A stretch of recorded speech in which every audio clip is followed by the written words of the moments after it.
Welcome to Outside the Doghouse. This is our weekly show bringing you up to date on the Wachusett Dirt Dogs. I'm your host, Bill Thomas, and alongside me is my co-host, Ross McNamara. Ross, for our new fans, tell them, who are the Dirt Dogs? The Wachusett Dirt Dogs are a new summer collegiate baseball team in Leominster, Massachusetts. We play down at Doyle Field. We're in the FCBL, which is the Futures Collegiate Baseball League. The league was founded last year with 4 teams, and this year they jumped up to 9 teams, making them the fastest growing summer league in the entire country. They were very successful last year, and our owner, John Morrison, wanted to get involved with the successes, and he started a team and brought it to Leominster. So this is our first inaugural season. Ross, what have we had going on with the Dirt Dogs this past week? I know it's been a very busy, hectic schedule, and bring us up to date since the last time we got together. Yeah, we had 6 games in 7 days, so 6 home games in 7 days, so it was very, very busy. We were in a bit of a rough stretch, had a losing streak going, but we were able to snap out of it last Saturday in our second game of a doubleheader. We ended up winning that game 7-5 against Brockton. We started the week on Tuesday with a loss 15-6 at Seacoast. On Wednesday, we lost 6-1 against Pittsfield. Thursday, we had off. I think it was a much-needed off day because Friday we played much, much better. We ended up losing the game 5-4, but we had the bases loaded at the bottom of the 9th, and we just couldn't get the run across the plate. But we looked good. It was a hard-fought game, back and forth throughout. And Saturday morning, came back to Doyle to face Brockton, and this bottom of the 9th, we were down 4-3. The bases loaded, and our starting catcher, Jake Archie, hit a sacrifice fly to center field to get across the game tying run, but we couldn't get across the go-ahead run and went to extra innings where we ended up losing. Our closer, Brian Menduke, ended up giving up a home run in the top of the next inning, and we ended up losing the game. But came back the afternoon, won 7-5. We had our first start of the season from Alex DeSanto, who pitched very well. First start, got his first win. Vin Teixeira hit a home run in the game, and Sean Gannon had 2 RBIs. And Brian Menduke, coach went right back to him to close out this game, and he picked up the save. So it showed the confidence we have in the closer. I think that was a good move by Nick. Nick Barisi's taken over as the manager of the Dirt Dogs. There's been some changes. We've had some new players brought in to kind of help shake things up a little bit, bring in some new blood. But yeah, I think that was a very good move by Nick to go right back to Brian and show some confidence. Yeah, well, you only have half an hour between games, so we didn't have much time to think about it in between. So go right back to him before he had a chance to think about it that night.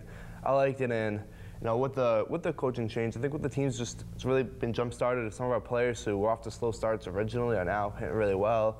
One of our guys, Davidson Peguero, the last 7 days, he's batting .417 with slugging percentage of .667 and has a home run. He started off with some good power numbers, but other than that, the average really wasn't there, and he's really picked that up this past week. And Bobby Peace, our third baseman, he's kind of in platooning time there, has got a lot of playing time, but with some injuries, he's gotten in there some more. He's batting .381, 4 RBIs. And Sean Gannon, too, he's been kind of a utility guy, some second, some short, some left. He's batting .294 the past week. So we've gotten some guys that hadn't been performing as well that are now really doing well. I know Vin Teixeira was struggling a little bit. Nice to see him get a big home run over the weekend. And sometimes that's all it takes for some of these power hitters. They can get into this little funk, but one good timely hit, and the next thing you know, they go on a nice little streak. Yeah, they're looking good. Everything seems to be coming together a little bit right now, so that's really good. I know we brought in a new kid to play in the middle of the infield, Joe Cronin. How's he been fitting in? He's been doing really well. He actually came right at a great time. We signed him and to initially kind of play some second, play some DH, and I think it was the first or second game our starting shortstop, who was our probably best player, ended up getting hurt. And so he's able to jump right into shortstop where he had been playing before, so he's able to get right where he's comfortable, and he had an extremely hot start. He's kind of come back down to earth a little bit, whereas he was batting, I think it was like 800 out the first 2 games, but he's still doing extremely well. I mean, now his numbers are more realistic, but he's batting great, and he's just came right into the leadoff spot on the team, and he's been doing really, really well from there, getting on base, being a catalyst to get innings going. Good. It's nice to see that new blood giving us a little jump start. Yes. What do we got for upcoming home games, Ross? I know we got a stretch here where we're going to be playing home Thursday, Saturday, and Monday. Let our fans know who we're playing and any special promotions we might have in association with those games. Well, Thursday is Polar Beverages Night. Polar Beverages will be there, and we have some bobbleheads to give away. There'll be 100 bobbleheads that night. So we'll be doing some raffles, some promotions on field, be doing different ways. So it's not a complete giveaway, it's more of a prizes, but we have those to give away, so come down to the field and have a chance to win some prizes of that. Saturday night is North Leominster Little League night, which we take on Martha's Vineyard. So that'll be good to have the Little League there. They just won the District 3 championship, so it'll be good to have them and celebrate them. We'll do a little parade around the field. And on Monday night, we take on National Silver Knights. I know all our home games, first pitch is 6:35. We hope to see some good support, and especially on that Leominster North Little League night. Great accomplishment for the Leominster North team to win their district playoffs and to move on into the next level. Hopefully we might see them in Pennsylvania come Little League World Series times. That'd be great. Also, we don't usually promote road games, but we got a doubleheader this weekend up at Old Orchard Beach on Sunday, the 22nd, versus the Raging Tide. The first game is at 1 p.m., the second game at approximately 4:30. It'd be a great time for some of our fans to travel, mix in a little beach time with some baseball, and make a day out of it. Come on up and support your Dirt Dogs and get a little sand in your shorts, and hopefully it'll be a fun day for everybody.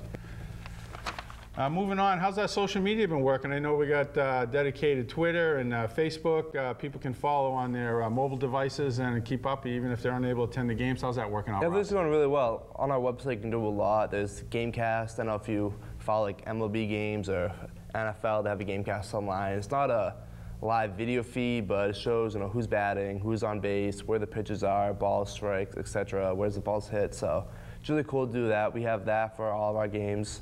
Also on the website, we have links to become a volunteer and help out with the team at the field. You can be a host family. There's a lot of different things going on with the website. And how's the merchandise going? We see some of our hats out here, and we have some other items available at our merchandise tent. How's that working out? Everything's going well. It's called Digger's Dog Shop down at the field. You can get shirts, all different types of hats, on-field hats, snapbacks, adjustable hats, youth, adult. We have mini bats, we have pennants. So if you can order online or come down to the field and order some and get some of those. Upcoming promotions we have. You can get information, all of that, through our social media, on our Facebook, and through our website. We'll put up coupons for different games coming up and get some discounts down the field. So if you follow us on Facebook, follow us on Twitter, stay updated with our website, you can get all that information. Do we have any player or mascot appearances coming up? I know Digger's making a couple of stops in the next few Wednesdays. Where can people find Digger if they want to get an autograph and hang with Digger? Yeah, every Wednesday for the rest of the season, except for August 1st, Digger will be at Buffalo Wild Wings on Wednesday nights. The reason he's not there on the 1st is because we have a home game that day, and so Digger will be down at the field. So if you can't make it to a game where Digger is every home game, you still want to maybe bring the kids to see Digger, take some pictures, maybe get some autographs. Come down to Buffalo Wild Wings every other Wednesday night, and Digger will be there.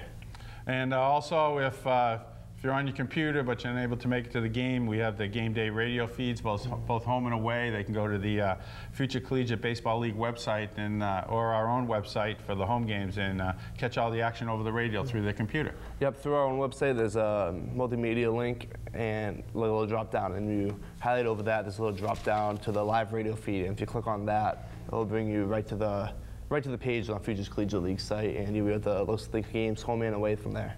And sounds like we got a lot going on. Hopefully we can turn the season around and start winning some games. I know we talked about playoffs, but now we're kind of playing the role of spoiler, but still you can get a lot of satisfaction out of spoiling what the other team's got going on. Yeah, we've been playing really well lately. We had that 3 straight good games over the weekend when the bottom of the 9th. We either had a chance to win it or we won it, so really had some good games, and I think people have been finding their swing. Some of our pitchers are throwing some more strikes, and been looking good. Everything seems to be coming together.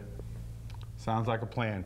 As we have in the past, we have guests, and we've gone to the front office today for our guests. I'd like to introduce Scott Latry. He's the Director of Baseball Operations for the Dirt Dogs. Scott, welcome to the show. Thank you.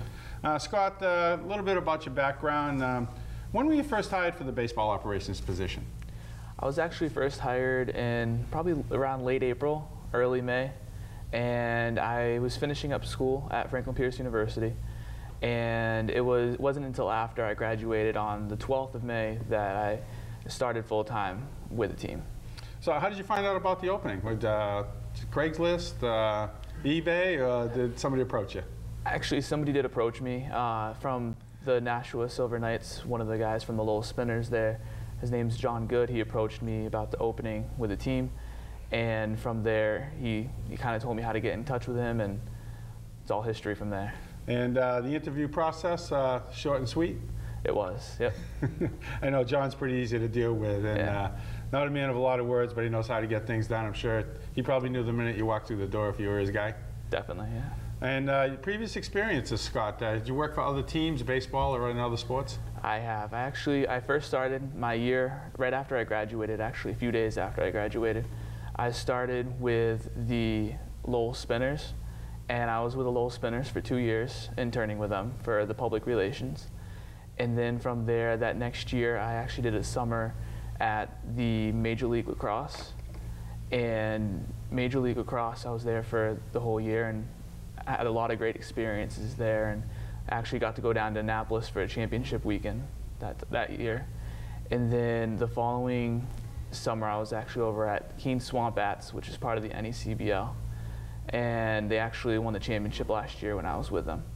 And then this spring, I was with the Worcester Sharks just about a week before I joined this team as the director of baseball operations. A lot of good experience. It's nice to see John pulling in some strong people to help the startup organization.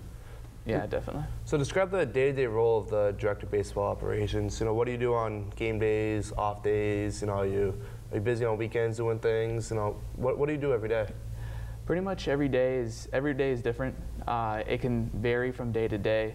It can be merchandise, it can be food and beverage, it can be marketing, it can be PR, it can be actual just operations. So I've done a little bit of everything with the organization, and every day, not one day has been the same this summer so far.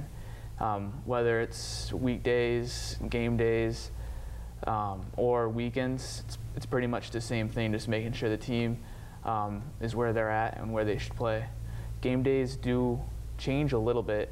I know for games we have to be at the field by a certain time, and my responsibilities beforehand are more directed towards the games that day and making sure that we're all set for the games and have all the promotions that we need for the games. And then once we get at the game, it's making sure that the game runs smoothly and all the fans are happy there as well. Sounds like a pretty full-time, but keep it on your toes, you know, something different. It keeps from being boring. It really does. Do you travel with the team, Scott, or are you just mainly concentrating on the home games? Are you watching what the other teams are doing and try to integrate some of their successes with what we're doing? I do. I've done that a lot actually this summer, and I've been to most teams. I still have a few more teams that I'm going to. My main reason I go to the games is to see how they run their operation, and I like to be able to talk to their general managers there and all the different people that work there and kind of see how they run their baseball team and what I can take from them to help run the Wachusett Dirt Dogs. This being a first-year team, a startup team, but what are your overall thoughts of the first half of the season? I know the team struggled, but we've shown some successes, some bright spots. You know, we're attracting new fans all the time. What are your overall thoughts about the way the first half of the season's gone? I think the first half of the season's gone very well. I've seen a lot of improvement for the organizational side of it. This is our first year, and from where we started on the first day to where we are now, I'm very pleased with everything that we worked through. And on the team-wise, I've seen also a big jump. I know we have only 6 wins on the season right now, but I've definitely seen a jump in the team as well, and hopefully we can end the year on a strong note. Coming in with a clean slate, how does it compare to your expectations? I know expectations were high. Sometimes they always don't work out, but the ebb and flow of the season, how does it compare to your expectations at this point?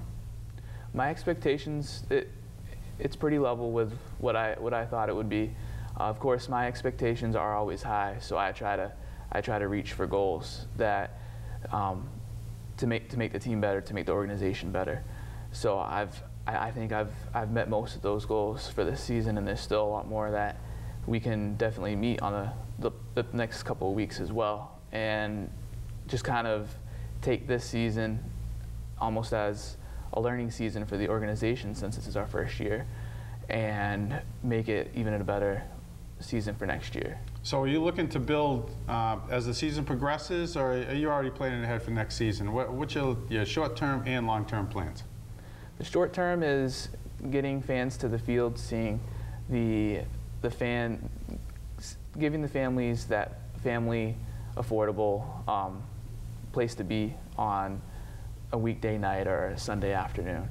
And that's probably the short term, is trying to get people to come down and enjoy a game at Doyle Field and see how much fun we have down there. And my long term is, again, still working on the same thing, and marketing the team out more and getting the word out about our team. We recently had a change in the managerial position. How's the promotion of pitching coach Nick Barisi to the manager? How's that made a difference, and what do you see in the past week or two? Ever since that has happened, I have seen definitely a spark in the team that never really showed beforehand, and I believe that spark is going to help them win some games and hopefully play the role as a spoiler down the road. You obviously couldn't do this alone. It's a big undertaking, the first season of a team, first season ever this league's been a part of, and I know John's been very good at helping out, but also have had some interns. How have they assisted you in making this a success? They've definitely been a big help. I can tell you right now that we would not be able to run this team without the interns that we have right now. And with the interns, all the work that they put down at the field and all their hard work that they do throughout the whole summer, it's something that I couldn't ask anything more of. They've definitely helped out, and they've been a big help to the team, and we couldn't do it without them. And putting on a game, there's a lot that goes into it. Describe some of the different roles that different people might do on any given game day to help make this